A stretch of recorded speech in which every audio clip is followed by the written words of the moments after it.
Hey kids, welcome to my den. Okay, I just want to review with you a few things that you'll probably need to know in order to do this factoring assignment of completing the square. But before we get to completing the square, I just need you to review this concept of factoring a perfect square. So we worked on factoring quadratic equations last week.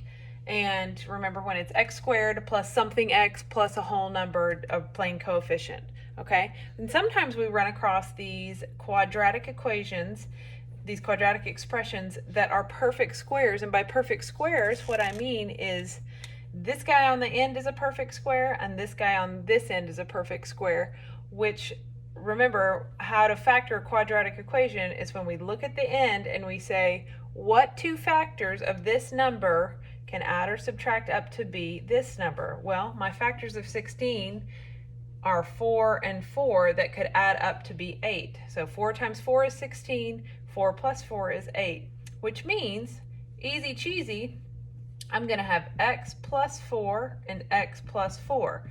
Well, what's special about this is that this is a perfect square, and I just factored into x, and this is a perfect square, and I just factored it into a 4 and a 4, which means they're the same, which means the answer is x plus 4 squared.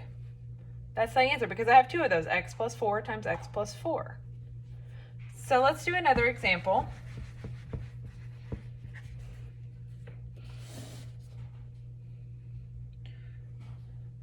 X squared minus 10x plus 25. Sometimes you can have a negative in the middle, but it still doesn't change the fact that this is a perfect square on this side and this is a perfect square on this side, which means I'm going to look to the factors of 25, two numbers that multiply out to be 25 but add up to be 10. Well, that's 5 and 5, because 5 times 5 is 25, but 5 plus 5 is 10.